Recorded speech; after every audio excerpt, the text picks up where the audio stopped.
हिंदी साहित्य से एमए कर रहे प्रिय विद्यार्थियों,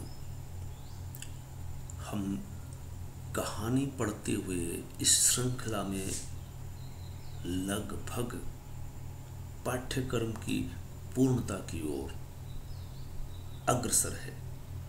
आज के लेखक है फणीश्वरनाथ रेणु। इनका नाम लेते ही साहित्य के पाठकों का सिर श्रद्धा से झुक जाया करता है। ये मुश्किल से 6 दशक जी सके, लेकिन जो इन्होंने साहित्य को धरोहर दी है वो सदियों तक अमर हो गए।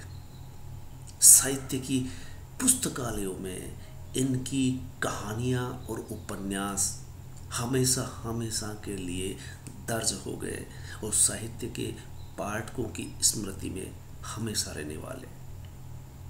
तीसरी कसम ऐसी कहानी है जो कोई भी भावना प्रिय पाठक इसे देखने के बाद जिंदगी भर जिंदगी नहीं भूल सकता।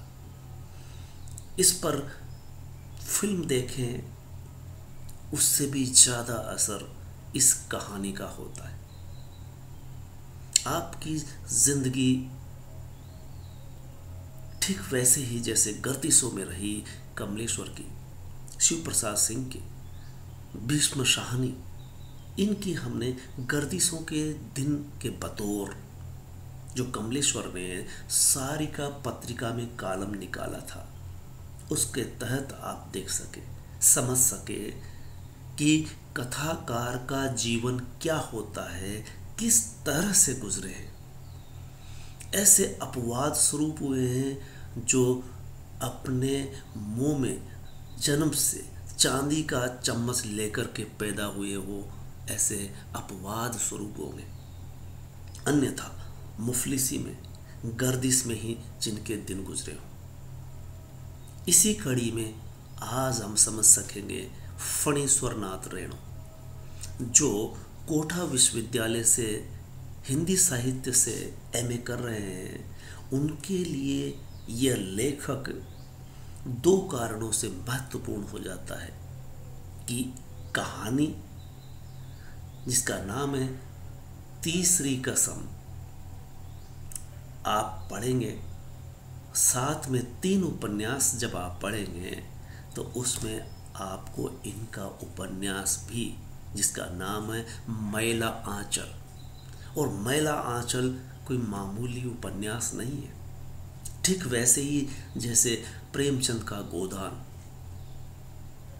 और भी ऐसे बहुत सारे उपन्यास है जो हमेशा के लिए, ठीक वैसे ही जैसे गोरकी का माँ उपन्यास विश्व भर में हर भाषा में पढ़ा जाता है, हर पाठक उसको देखना चाहेगा, सुनना चाहेगा।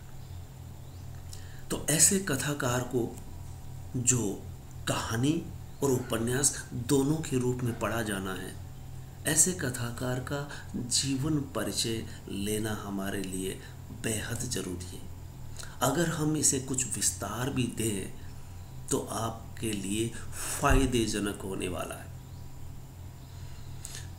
आपने जो कुछ लिखा, जिस शहर गांव के बारे में लिखा, वो भी मशहूर हो जाते। फारबिसगंज वो एक ऐसी जगह है बिहार में, पूर्णिया जिले की, जिसके पास ही औराही हिंगना नामक गांव है, जहां पर 1921 में आपका जन्म होता है।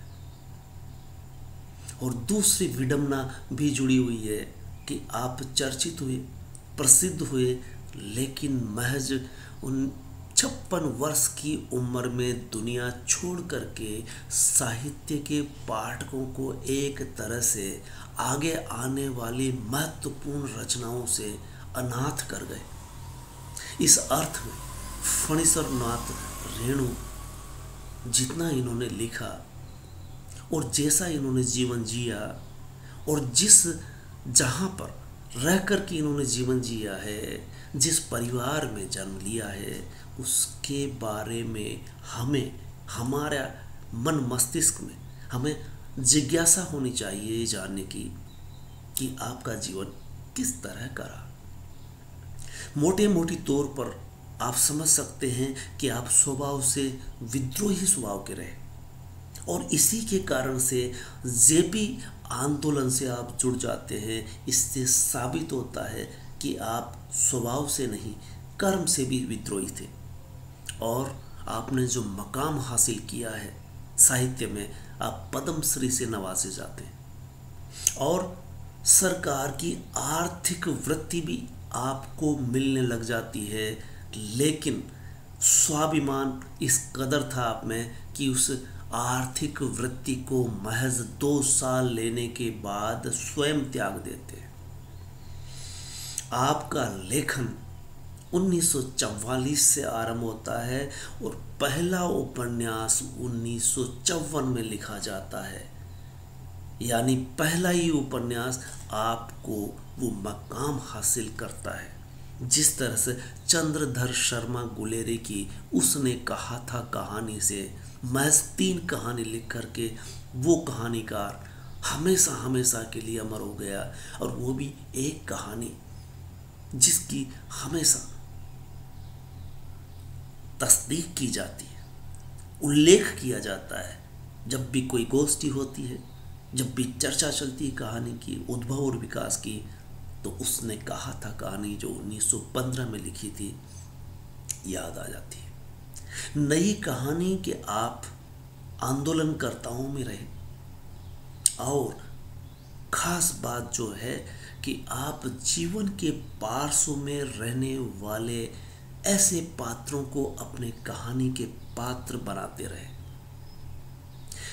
इस अर्थ में प्रेमचंद के बाद और प्रेमचंद जिस तरह से साधारण लोगों को अपने कथा साहित्य में स्थान देते रहे, ठीक उसी तरह से आप उन्हीं साधारण लोगों में राजनैतिक चेतना व उनमें व्याप्त जातिगत अंतर विरोधों को अभिव्यक्त करते रहे, उद्घाटित करते रहे। और इस अर्थ में आप चाहे उनकी कहानियां पढ़ें या उपन्यास, उस क्षेत्र विशेष की रहने वाले जन सामान्य किस तरह से जातियों में बटे हुए होते हैं और जातिगत चेतना और जातिगत अंतर विरोध किस तरह से व्याप्त है, ये दिखाया गया है। आपके पात्र आम पात्र होते हैं और वो पात्र जीवन भर जातिबद्ध कैसे रहते हैं। आपका एक पात्र है लहसनवा, जो ज़्यादा संवाद नहीं बोलता, लेकिन जब भी बोलता है तो उसकी जुबान से निकलता है मालिक। ये मालिक में ही ये निहित है, शब्द में ही, कि जैसे एक गुलाम मालिक से बोल रहा हो और गुलाम के मुंह से हमेशा मालिक, परवरदिगार, भगवान इस रूप में शब्द निकल के आता है। इस तरह से हम कह सकते हैं कि फणीश्वरनाथ रेणु समाज के वो आम तबके से पात्र उठाते हैं और उनकी बेसिक आधारभूत बातें, उनके संस्कार, उनकी जाति किस तरह से पीछा नहीं छोड़ती जिंदगी भर, ये दिखाने का प्रयास किया है।